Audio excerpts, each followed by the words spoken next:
05's attention. The case file snapped shut like a jail cell door, and Detective Luis Marquez leaned in close, his breath sharp with frustration. "This one, it's officially a ghost," he whispered under his breath. 510's authority. "I'm Marcus Reed, not some overnight YouTube expert, but a guy who spent the last 24 years chasing leads that go nowhere fast. 10's agenda. In this video, we're pulling back the curtain on how a broken system left a family in limbo, how one tiny piece of DNA cracked a case that stumped cops for decades, and why the guy who did this is still out there breathing free air. Beat Zoom. Heads up, names got tweaked, locations got blurred, just so no one's privacy cops are out for blood. Beat tonal. 3045 source intro. Emily Harper, 16, full of dreams, vanished on June 12, 1985, from a sleepy Pennsylvania town you've probably never heard of. Source: Beat Visual. Detective Marquez just stared at that worn-out case file, its corners chewed up from years of being yanked open and slammed shut. "This damn thing never got the justice it deserved," he growled, his voice rough as gravel. The room smelled like old coffee and regret. Beat Text Pop, this wasn't just another folder, it was the department's albatross, passed around more times than a collection plate on Sunday. Beat Zoom. Emily Harper.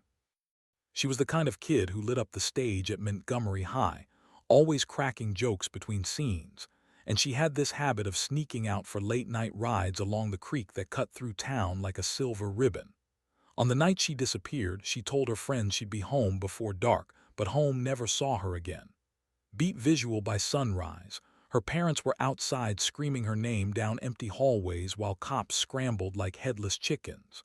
Search dogs. Check. Volunteers with flashlights. Double check. A media alert that fizzled faster than a dud firecracker. Yeah, that too. Beat Text Pop. The first pass at evidence was thinner than a bad joke. Just a snapped chain on a fence and footprints that vanished into a swampy mess like she'd never existed. They called it a missing person at first, then quietly upgraded it to homicide without so much as a press release. Beat Zoom.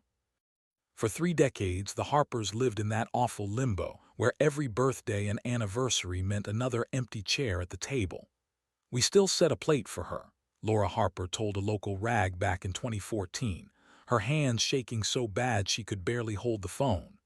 Beat Visual. Meanwhile, the system moved slower than a snail on tranquilizers, and the world moved on to the next tragedy.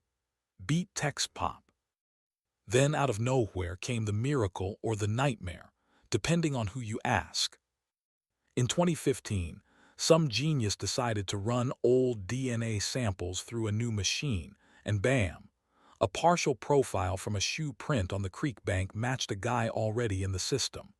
Not just any guy, someone who'd done time for a murder in 2009, but only got 2 years for it. Source: Beat Zoom. Detective Marquez, still on the force back then, remembers the exact moment the match popped up on his screen. "That DNA thread unraveled the whole damn case," he told me, eyes locked like he was staring into the abyss. The DOJ called it a win for modern forensics, even held it up as the gold standard for cold cases nationwide. Source: Beat Visual. But the Harpers, they weren't celebrating. That DNA match led straight to a guy who'd already served his time 2 years for a murder that should have kept him locked up for life. The system had handed him a wrist slap and sent him back to the streets. Beat Text Pop.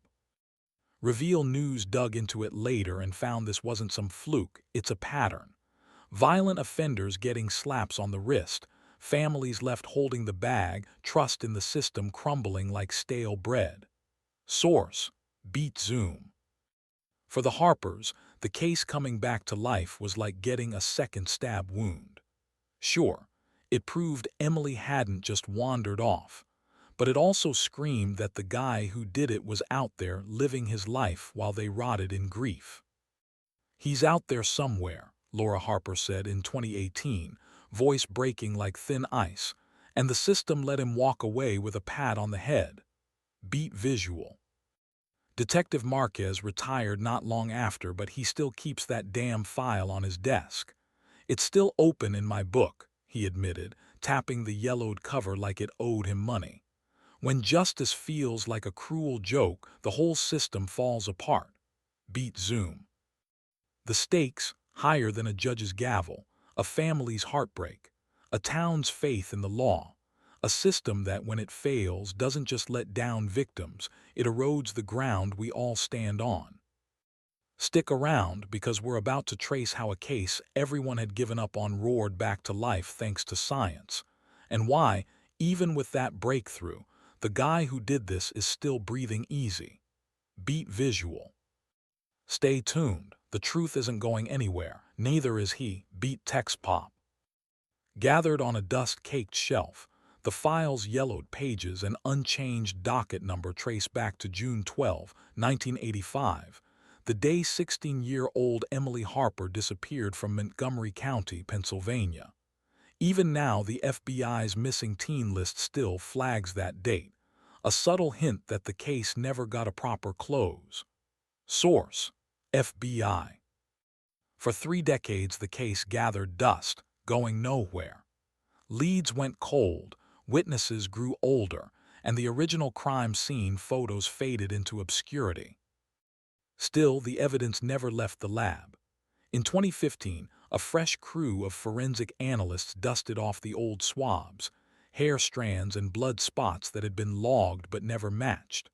A breakthrough arrived when a PCR amplification of DNA from a discarded shoe print yielded a complete profile. Running that profile through the National CODIS system lit up a hit on a man already on file for unrelated crimes. Source: Inquirer.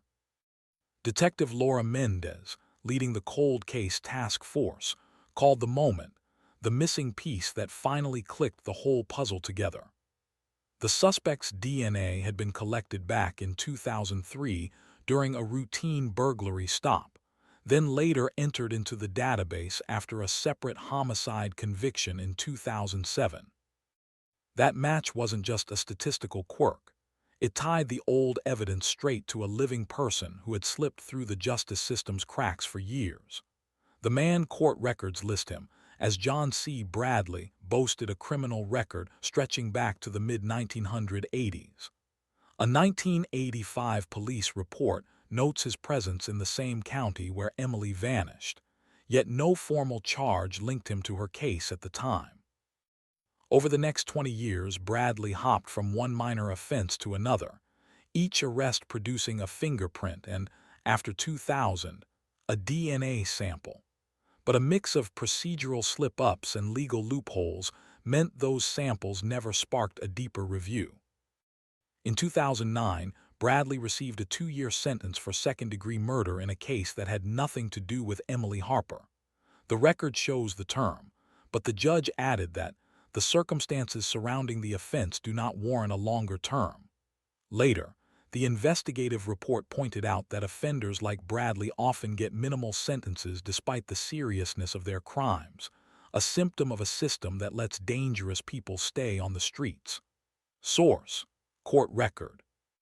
From 1985 to 2005, Bradley's life unfolded as a series of quiet moves and brief stints behind bars.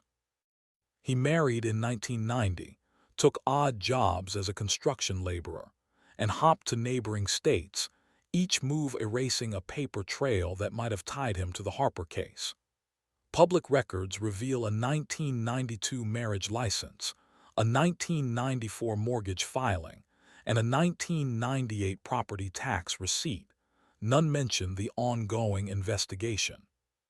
Piecing together court filings and deeds, the timeline paints a portrait of a man who stayed out of the spotlight while the crime he was now linked to lingered unsolved. Reopening the case in 2015 didn't instantly lead to an arrest. The Pennsylvania Attorney General's office, citing a press release on cold case advances, warned that Renewed forensic techniques have solved numerous decades-old mysteries, yet legal processes can lag behind scientific breakthroughs. Source: DOJ press release. Bureaucratic hurdles quickly became the main roadblock. First, the DNA match tied Bradley to the physical evidence, but the kidnapping charge's statute of limitations had already run out under Pennsylvania law.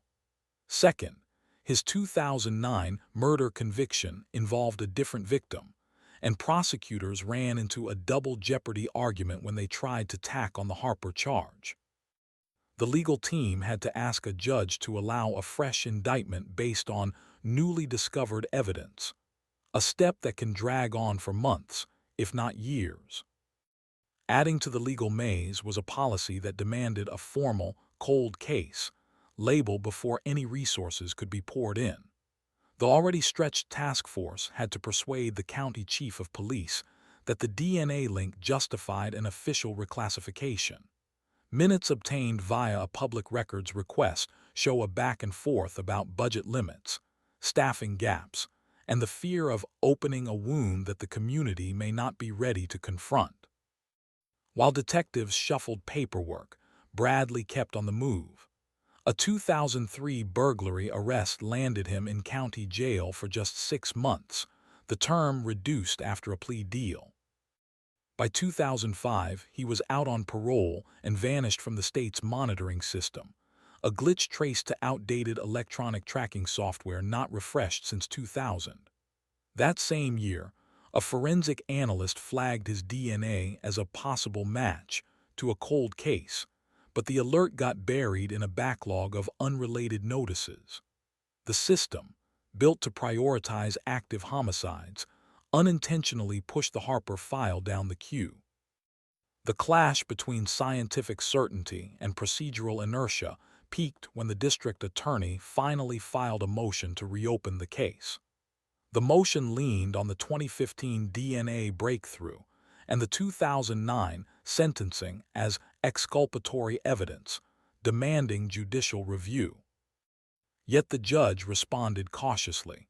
While the forensic link is compelling, the court must consider whether the statutory framework permits a new prosecution. He ordered a supplemental hearing, setting it for the following spring. In the meantime, community activists rallied. A local nonprofit called Justice for Emily organized a candlelight vigil, pressing officials to speed up the hearing. Their petition, signed by over 3,000 residents, highlighted the broader pattern of minimal sentences for serious crimes, citing the investigative report that noted defendants receive minimal sentences despite the severity of the crime. Source: Reveal report.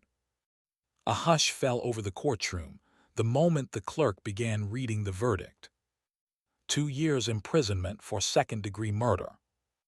The words bounced off the polished wood, starkly contrasting the mountain of DNA proof that just months before had tied the suspect to Emily Harper's missing body. Source: Detective Marcus Alvarez, who'd thrust the case back into the light, stared at the transcript like it had betrayed him. "We spent years building a chain of proof," he whispered, his voice cracking. His partner, Detective Lila Gomez, set her jaw hard, eyes locked on the judge's bench. "All that work for 2 years?" she asked, a tremor of disbelief threading through her words. Source: Across the aisle, the Harper family, Emily's mother, her younger brother, and a cousin sat rigid, their faces a tableau that shifted from grief to shock. The mother's hands shook, fingers curling around the worn edge of a June 12, 1985 newspaper clipping, the day Emily vanished from Montgomery County. Source: 2 years, the mother repeated, voice barely above a whisper. 2 years for a life taken. A murmur rippled through the gallery. Spectators, journalists, and the occasional onlooker traded glances, each hunting for an explanation the transcript refused to give. The judge, an old-hand jurist known for his meticulous procedural rigor, raised his gavel and gave a brief rationale. "The conviction rests on second-degree murder, as the prosecution's evidence did not meet the statutory threshold for first degree, he said. A procedural technicality regarding the chain of custody of the DNA sample precludes a higher charge. Source. In that instant, the courtroom turned into a crucible where law and emotion slammed together. The technicality, an obscure rule on logging and transferring evidence, had become the fulcrum on which Emily's justice teetered. Outside the courthouse, reporters scrambled to capture the fallout. One headline, emblazoned on a local paper's front page, read, "Justice fails in Emily Harper case, killer walks free after 2 years." The investigative report that later dissected this outcome called it a glaring illustration of systemic issues where defendants receive minimal sentences despite the severity of the crime. Source. Back inside, Detective Alvarez rose, his badge catching the fluorescent light. "We didn't bring her back because we wanted a headline," he said, his voice steadier now. "We brought her back because she deserved a voice." Detective Gomez placed a hand on his shoulder, sealing a silent pact of shared resolve. "We'll keep fighting," she promised, eyes never leaving the judge's bench. The judge's decision, though legally sound, sparked a wider conversation about the limits of forensic triumphs. The Department of Justice, in a press release praising the case's resolution, lauded the advances in cold case investigations that finally linked DNA to a suspect after 3 decades of silence. Source. Yet that same release stopped short of tackling the sentencing controversy, leaving a gap the media and public would fill with outrage. If the science can catch a killer, why does the law let him walk away with a slap on the wrist? A commentator asked on a local news segment. The Harper family's reaction blended exhaustion with ferocious determination.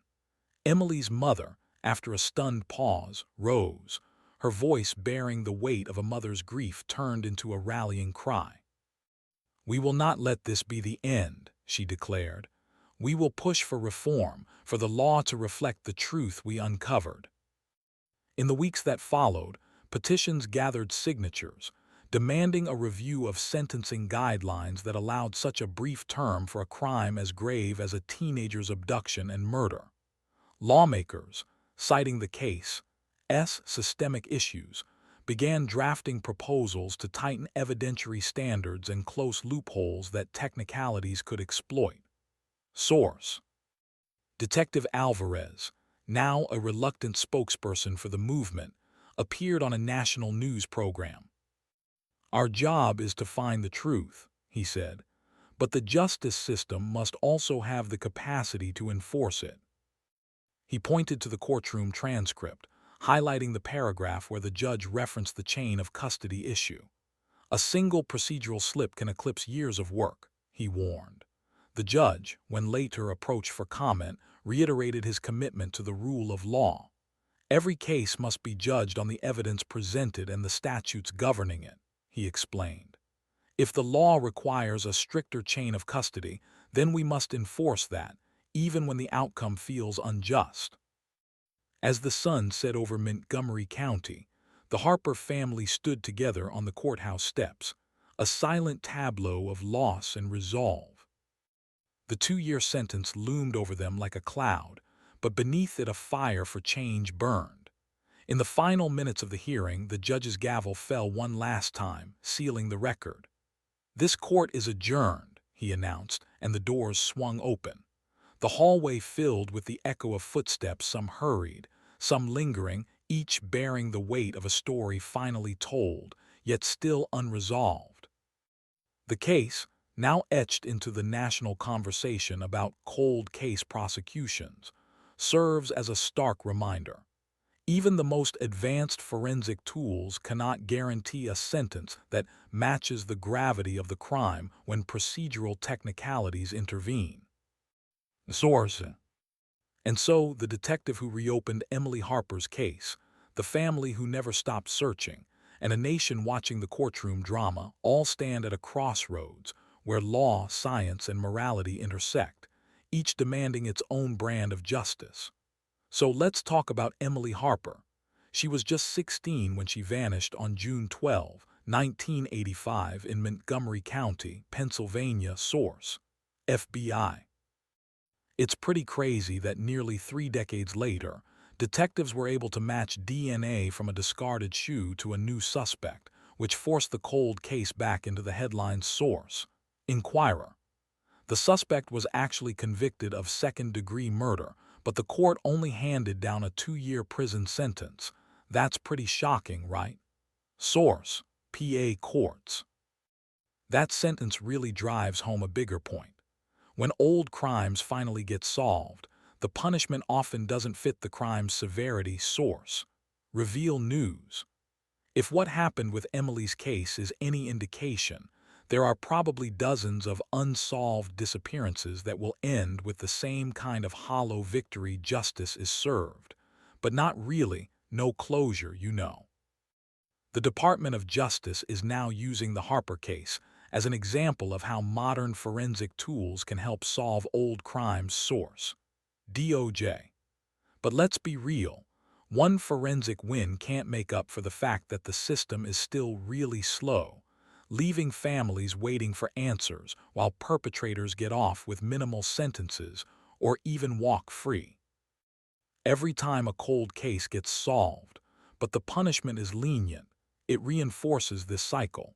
Limited resources, outdated laws, and a legal system that still allows for minimal penalties for super violent offenses. We're at a crossroads here. The technology that helped crack Emily's case is available today. Stuff like DNA databases, next-generation sequencing, and nationwide data sharing agreements. What's missing, though, is the political will to fund these labs, expand the laws that govern evidence preservation, and tighten up sentencing guidelines so a 2-year sentence for murder becomes a thing of the past. If we as viewers demand change, legislators will have to listen and act. We can support organizations that lobby for federal DNA cold case grants and push our reps to sponsor bills that increase minimum sentences for violent crimes that go unsolved for decades. Your voice can really make a difference, tipping the balance from case reopened to case resolved, justice served. That's pretty powerful. So, what can you do? Donate to DNA cold case initiatives, sign petitions for stronger forensic funding, and write to your senators. The next Emily Harper is waiting for a system that won't let the clock run out on justice.